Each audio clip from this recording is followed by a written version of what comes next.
market of 2022, skyrocketing inflation, the highest in over 40 years, and aggressively rising interest rates, well, thanks to the Fed, that have combined to drive share prices down in most sectors. Now, while certainly painful to endure, the silver lining for long-term investors is that this could prove to be a good year to buy stocks.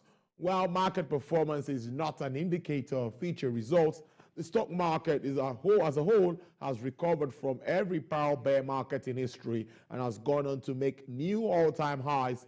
In addition to NGX has also had its closing gong ceremony today by hosting Nigeria's foremost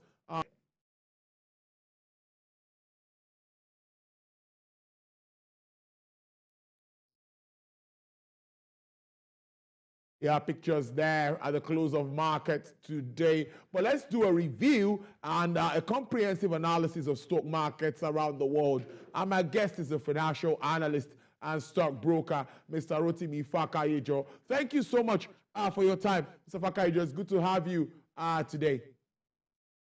Good afternoon. My pleasure. Yes. Now, the NGX is sustaining its rally and crosses 50,000 basis points to close the year one way or the other. What is your reaction to the state of the nation's stock market? Well, for Nigerian equity market, I think is one of the best for the year. The change in the Osha index was as high as 20%, double digits. That is quite amazing. Unlike last year when we closed the year with 6.02%. So this year is quite an amazing year for the Nigerian equity market. And the market has experienced a lot of stability and growth in every facet that you may want to look at it. We had new listing, we had increase in the Osha index, the market capitalization, and a host of other parameters which you want to measure a market. So I think for the Nigerian equity market, we've had it quite well and very, very well for the year 2022. Looking at the global space, with all that has happened across that environment, what would you say? What is your assessment of the performance of that market? Well, all over the world, the market has been up and down. And I think they are experiencing a kind of inflationary trend that they have never experienced before. They are having new figures. Some countries that we used to know that have inflation trend of less than 5%, and we are seeing them having as much as 15%, and even a country like Ghana having over 40%. So I think the inflationary trend is new to them, whereas we are already used to double digits in Nigeria for quite some 5 years now. So we have been able to cushion or absorb the shocks that comes as a result of the global inflationary trend. And I think our local companies listed on the exchange have performed amazingly well. And that is the reason why Nigeria is able to come. The plan to reposition the capital market for economic growth and development. What are your thoughts around this? Well, the Nigerian equity market is still an evolving market, and is one of the markets that is termed as emerging markets. So the development in the market has to be a continuum. So definitely reviews will be done year on year, and the master plan, I think it has achieved quite a lot. At least we've seen quite a good performance and compliance in terms of e-dividend payment. And I think that has attracted quite a few people to believe more in the market. And the kind of transparency that we have in the equity market right now is good for all. The regulators don't have to do as much policing as they used to do before because of the electronic monitoring system of the market. So I think the capital market plan is quite achieving in its purpose. And I think improvement will continually go on. And I think the Securities and Exchange Commission and the Nigerian Exchange have done quite well to be able to uphold the integrity of the market and also to extend and enhance the growth of the market. Now, foreign players have complained about the inability to repatriate funds. Well, of course, that takes us back to the forex crisis we face as a country. But can our market, or how long can our market cope without foreign investors bringing their money? Not necessarily hot money, but foreign direct investments. Well, I think it grew 60.2% in 2021. And in 2022, it has grown above 20%. And I think for me, we have moved on without the foreign portfolio investors. If I will say very, very bluntly, the money they bring here is usually hot money. The foreign portfolio investment is usually hot money. Hot money is you bring in, and you can take back anytime. So there is no gestation period for it to affect the market positively. You bring in $100 million, you appreciate it to about $110 million. And then in about 6 months after you have brought in the money, you take it back. But now all that is not possible because whatever appreciation they are having is being eroded by the market and has given the Nigerian local investors that the impression that it is their market. And I think the local investors have really done well. We are not seeing the kind of fluctuation we used to see before. And I think that this is actually what makes people believe in market. So having seen it in 2020, 2021, and now 2022, I want to believe strongly that we're going to have more participation in the market in the year 2023. And that will lead to more growth of the market. So with the foreign portfolio investors being outside the market, I think it has not really impacted on us too negatively. Though I didn't say it's not having any negative impact, but the impact is I don't think it's significant enough to cause any to make us worry in any way. There is no cause for alarm, right? Yes. Now, the Nigerian government is carrying a huge loan portfolio. We talked about that earlier when I was talking around budgeting with my first guest. But for me, my question for you is, will the bond market still be that attractive for government to take more loans from the public? Well, I think the attraction in a bond is a coupon rate. And if government is not defaulting, there will still be an attraction. So if the coupon rate is right, and there is no default on the part of the federal government, then I think locally, they will still be able to thrive. But internationally, they may have a lot of setback coming to Nigeria. One, because of exchange rates. Secondly, because of future events which may crystallize into inability to actually meet up with their with their responsibilities. We've seen that happen in Ghana, and what happened in Ghana is a very, very terrible signal for the whole of Africa and also emerging markets. But I believe that Nigeria won't get to that level whereby we will default and we'll start unilaterally without consulting the creditors that we are rescheduling debts or whichever way they want to approach it.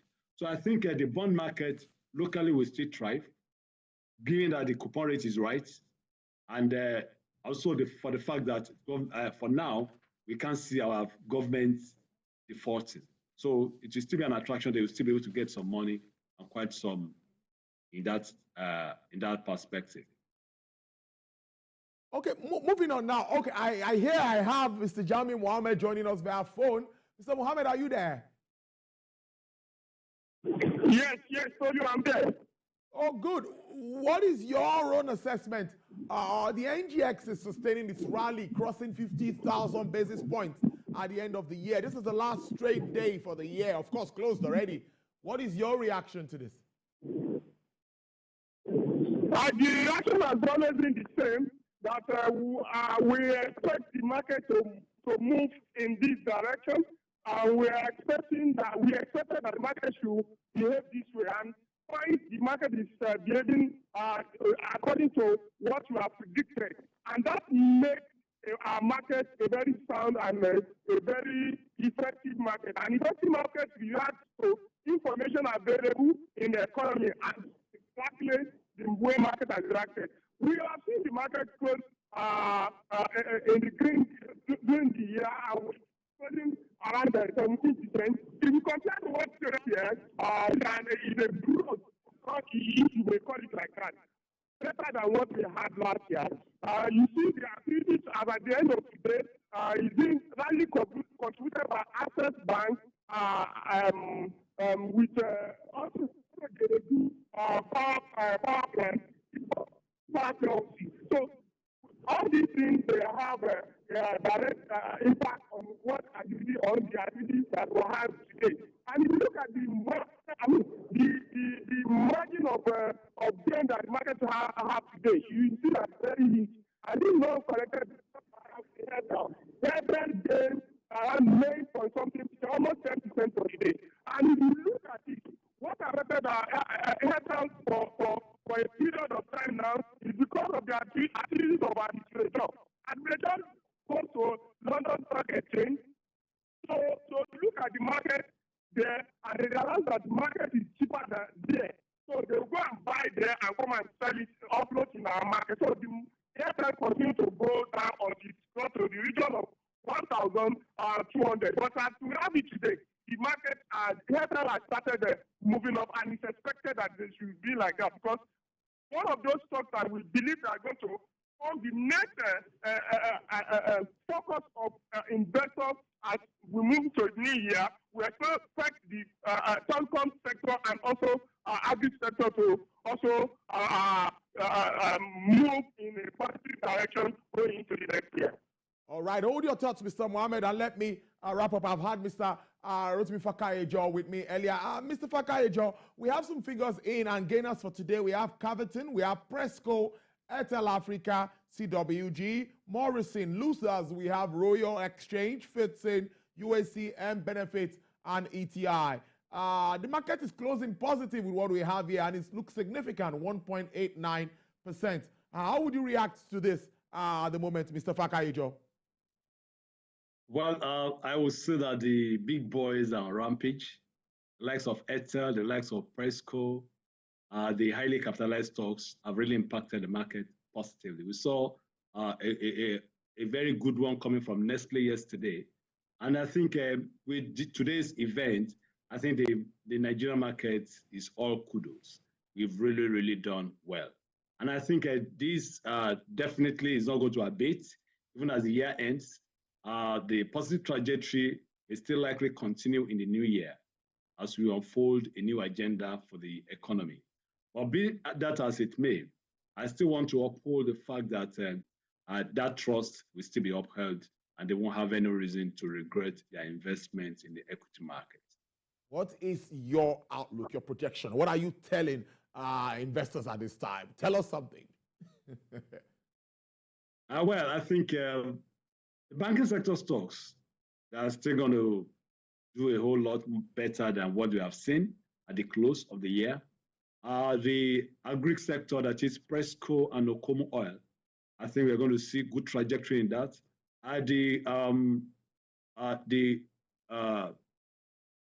The sector whereby we have Dangote Cement, Boa Cement, Lafarge Wapco, I think that also is going to trend very well. So I think I see the only laggard I may see in the market for the year 2023 will still remain the insurance sector.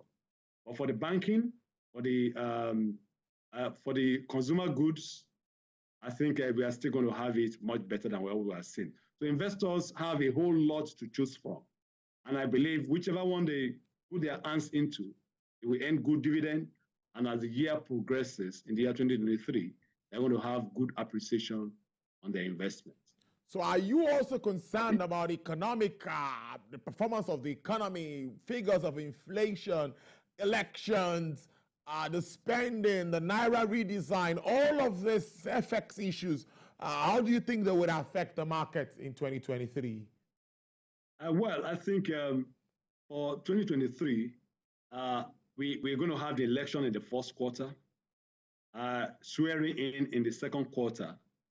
So events that happen between the election and the swearing in will go a long way to determine how the first quarter and the second quarter will end. Then it will also translate to what performance we see in the third quarter and the last quarter of the year. But in the first month of the year, I think if the policy is not heated, I think we are going to have the market move as usual in the first month. And as we approach the election period, depending on whether there is no violence or as to how it has been happening in the past, I think that also the market may still be able to sustain. But majorly, the Naira redesign, I think it has very, very little to do with the market in the sense that we have not been receiving cash for payments in the market.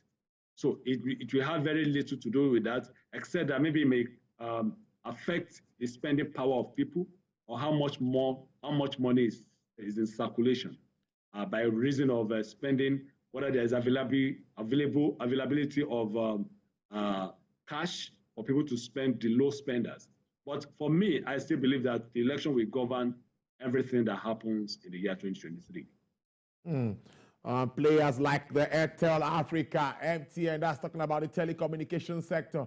The insurance stocks too are also pulling their weight in the market. Banking sectors are also, banking stocks are also left out. So if you were to, like I said earlier, if you were to advise, want to put in some money, or if someone has money for long-term investment, what should we be looking at?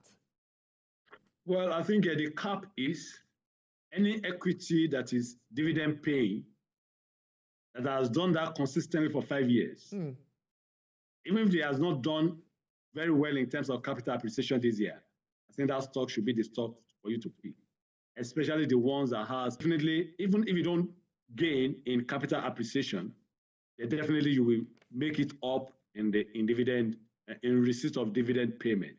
So I think for as many stocks in the banking sector stocks, in the consumer goods, in the telecom, and also consumer goods. But like I said earlier, the only one I would not really advocate for is the insurance sector. Well, it's a good way to live it and wrap up the year with regards to trading at the exchange. Mr. Rotimi Fakayejo, a stockbroker, financial analyst. Thank you so very much for your contribution all through the year and even before now. We appreciate this. We don't take it for granted. From the entire crew, we say thank you so much and do have a happy new year in advance. Happy New Year in advance. Well, interesting conversation there.